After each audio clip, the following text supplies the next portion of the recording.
se você começar com essa. E justiça seja feita. Ontem o jornal o Globo traz a informação, né, do interesse da Atalanta da Itália, time comandado pelo Maurício Sarri, time do Ederson, que por muito pouco não foi para o Manchester United, ficou na Atalanta, renovou o contrato inclusive logo depois da Copa do Mundo. O jornal O Jogo traz esse interesse e tanto eu como você, também o Hernan, mesmo clinicamente de lado, mas o Hernan também tá atrás disso. Aliás, perguntaram aí sobre o Hernan, tá bem, tá 100%, é só mesmo uma questãozinha básica, logo tá de volta com a gente. Sobre o Danilo, vamos lá então. Ontem a história do interesse, hoje trazemos aqui proposta, sinalização de proposta, valores 22 milhões de euros, mais ou menos 130 milhões de reais, com possibilidade de bônus, ou seja, 22 mais bônus, fica abaixo naturalmente dos 25 mais 3 que o Palmeiras entregou lá atrás e o Botafogo fechou as portas. Inicialmente esse valor não agrada, e quando eu digo inicialmente é porque o mercado é volátil, eu nunca sei o dia de amanhã, mas num primeiro momento o Botafogo torce o nariz para essa proposta de 22 milhões de euros mais bônus. Veremos os próximos passos, se o Botafogo muda de ideia, ou se a Atalanta coloca um pouco mais de dinheiro, ou se o Danilo faz uma força para poder sair. O que eu tenho extra a proposta é essa, 22 mais bônus, a proposta para o Danilo inferior à proposta oferecida pelo Palmeiras de contrato. Aquilo que o Palmeiras ofereceu para ele de salário, a Atalanta oferece menos, e por isso também esse distanciamento nesse momento. O valor não agrada o Botafogo e também o valor não agrada ao Danilo, porque é inferior ao Palmeiras, mas podemos dizer que há conversas em andamento. Veremos se elas param logo hoje, se param amanhã, se elas avançam, se elas acabam de vez. Mas é isso, uma Atalanta forte em cima do Danilo. A gente ainda vai analisar aqui uma informação que eu achei fantástica, né? A gente tem que levar em consideração a situação envolvendo ali o meio-campo do Palmeiras.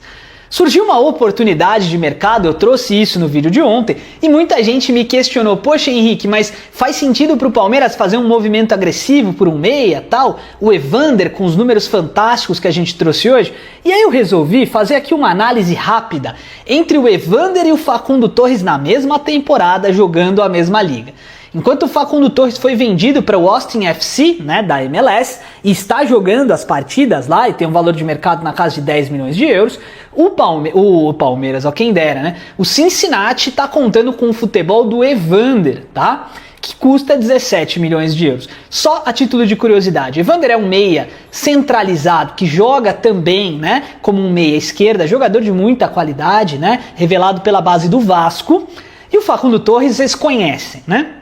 Mas só a título de curiosidade, dá uma olhada. Enquanto o nosso querido Evander disputou 17 partidas e fez 11 gols, o nosso amado Facundo Torres fez 1 gol em 18 partidas. Números que empolgam, né? Respeito máximo ao ser humano, entretanto uma performance ruim, né? Não podemos falar nada diferente disso.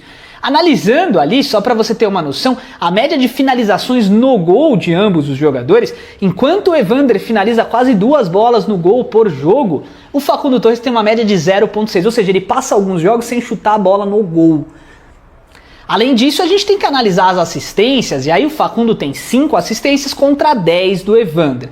O Evander, tá gente, só para vocês entenderem, eu tô trazendo o nome dele aqui bastante vezes, porque ele é um jogador que tá chamando muito a atenção. É diferente, por exemplo, como a gente estava falando, Rafael Navarro, outros jogadores nesse sentido que não conseguem, né, manter um alto nível por muitas temporadas. O Evander fez isso em 23, 24, 25 e está fazendo em 26.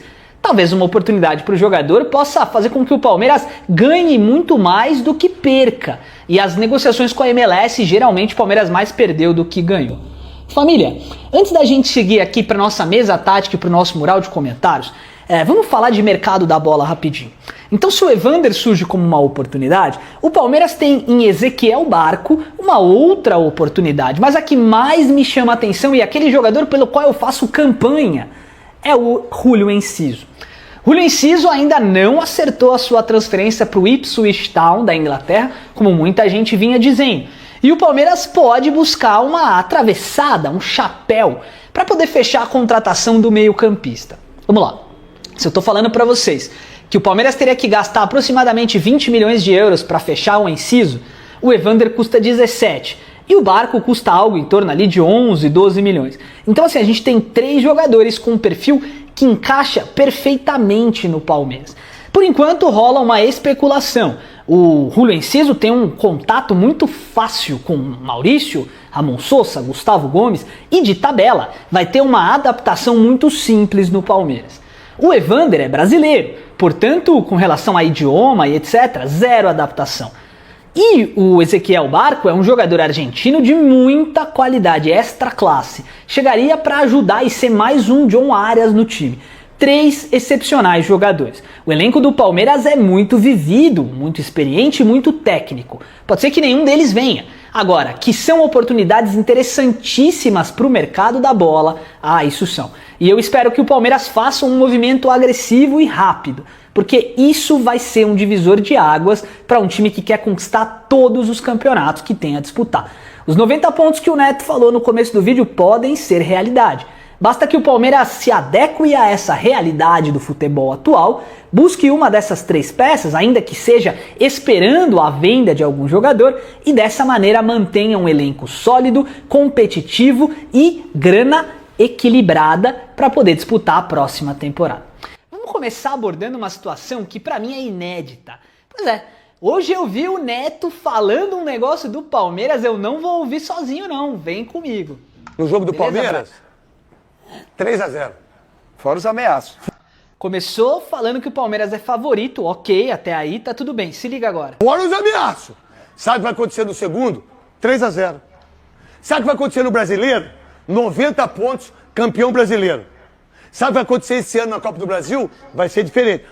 Quer apostar 90 pontos o Palmeiras faz nesse campeonato, que eu já estudei a tabela? Só um time fez 90 até hoje. Você vai ver. Flamengo 2019. Vocês vão ver. Pintou o desespero na imprensa? Será que chegou o momento em que eles vão parar de atacar e usar argumentos como a arbitragem e vão começar a colocar o devido crédito do Verdão nessa temporada? Calma aí que tem mais. Esse ano, esquece. Ô desgraça de time. Desgraça de organização. Desgraça que não tem ladrão. Não tem bandido. Desgraça que os caras não têm amante. Os caras não têm amante. Você acredita? Barbosa vai ser poupado aí, né? Mais um jogador que vai ser poupado pensando no jogo aí do final de semana contra o Inter. Além dele, tá? Alan Piquerez, Marlon Freitas, Andreas Pereira, tudo indica que fora também, tá? E sendo assim, né? Um provável Palmeiras para logo mais tem Carlos Miguel, Gia e Murilo, Benedetti e Arthur. Então o Abel abandonando aí o esquema com 3 zagueiros, certo? Meio campo, Emiliano Martinez, Evangelista, Felipe Anderson e Maurício. Lá na frente podemos ter a dupla Flaco Roque de volta, tá? Pode ser aí Flaco Lopes e Roque ou Flaco e Sosa. Vamos ver o que o Abel vai definir. A escalação oficial saiu uma hora antes. E bom, galera, esse foi o vídeo. Eu espero que vocês tenham gostado. Se vocês gostaram, deixa o like, se inscreva no canal, compartilhe para todos os seus amigos. Vou ficando por aqui e fui! Eu vou trazer a primeira oferta e a segunda oferta, ou seja, já estou aqui trazendo até a réplica da situação. Vou começar pela primeira, tá? O Flamengo há mais ou menos 2 semanas, 1 semana e meia, fez uma proposta de 20 milhões de euros por 60% dos direitos econômicos do Luiz Henrique. E a proposta foi rejeitada. Ou seja, 20 milhões de euros por 60% dos direitos econômicos do Luiz Henrique do Zenit. E agora, já confirmado com mais de uma fonte, há uma segunda oferta e o Flamengo aguarda a resposta porque o valor subiu, a porcentagem subiu em relação a direitos econômicos e para ficar o corte, vamos lá. O Flamengo oficializou e enviou nas últimas horas uma proposta de 35 milhões de euros pelo atacante Luiz Henrique, ex-Botafogo e hoje no Zenit, jogador que foi alvo do próprio Botafogo, foi sugerido ao Cruzeiro recentemente, conforme trouxemos no começo do Fala Fonte, negociações em andamento, é uma negociação complexa, porque os 35 milhões de euros serão pagos, enfim, de forma faseada, parceladas, e aí resta perceber e entender se o Zenit vai topar a estratégia e os moldes que o Flamengo apresentou. Então, naturalmente, é um Flamengo que, minha interpretação, desiste do Almada, ou coloca de lado o Almada, não faz sentido essas negociações em simultâneo, até por conta dos altos valores envolvidos. Com o Almada de lado, mais para o River Plate do que para o Flamengo olha de todo, de forma mesmo substancial, para Luiz Henrique. Uma segunda oferta, a primeira já rejeitada, de 20 milhões de euros por 60% dos direitos econômicos, e agora uma proposta decisiva de 35 milhões de euros pelo atacante ex-Botafogo e também jogador de seleção brasileira, esteve na última Copa do Mundo. Caramba! Oferta pelo Luiz Henrique, 35 milhões de euros.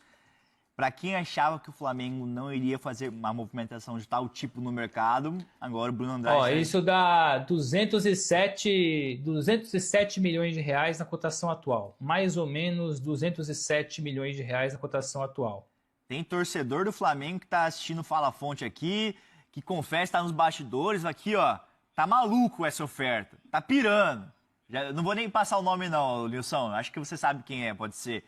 Mas assim, me surpreende tal movimentação, ou não, né, Bruno Andrade? Porque é um pedido do Leonardo Jardim no mercado, é que o Flamengo se reforce, a diretoria sabe disso, sabe que o elenco é curto, mas é algo que me chama a atenção porque o Flamengo não ia fazer uma movimentação tão grande assim, tão expressiva, de mais de 30 milhões e 35 milhões de euros, como você trouxe aqui, e tá atrás do Luiz Henrique. Que loucura. Agora, manda aqui no chat o que vocês acharam disso aqui. Aí, ó, o Juninho falando assim, aí sim, Boto. Porque era uma cobrança também nos bastidores, né, Bruno Andrade? Que o Boto se movimentasse de tal maneira. E não sei se é uma frustração o negócio do Almada ficar de lado, se a torcida do Flamengo prefere um investimento talvez no Almada ou no Luiz Henrique. Mas era uma cobrança de trazer um reforço de peso, né, também, Bruno?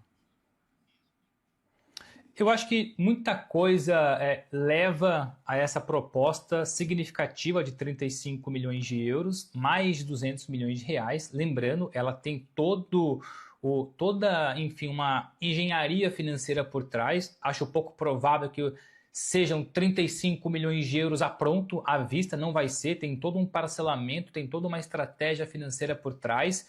Então é um Flamengo se organizando para gastar 35, lá atrás não ia gastar, palavras do próprio Boto, palavras do próprio BAP, que a ideia não era gastar tanto com um único jogador, e até poderia ser a estratégia de um mês, de 2 meses atrás. A questão é que o Flamengo percebeu que precisa contratar jogadores para aquela posição. Então sentiram que, pera lá, eu vou ter que gastar um pouco mais porque a necessidade aumentou.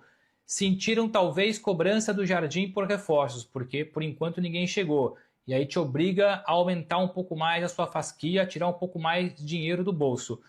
A frustração de não ter o Almada, a pressão da torcida, o Luiz Henrique dando sopa no mercado, porque volta a falar, o Zenit tem interesse em negociá-lo. Tudo isso, se a gente colocar no pacote, faz com que o Flamengo, ou fez com que o Flamengo repensasse a estratégia de não gastar muito no único jogador. Até porque eu estou muito tranquilo para falar sobre isso, porque não foi uma apuração, foi foi uma entrevista. O próprio José Boto disse que não gastaria valores significativos no único jogador. Só que as estratégias podem mudar. Sobre o interesse da Atalanta no meia do Botafogo. Oferta ali na casa dos, se não me engano, 22 milhões de euros. Vamos trazer esses detalhes. Será que a torcida do Botafogo pode temer? Larga aí, Bruno Andrade, deixa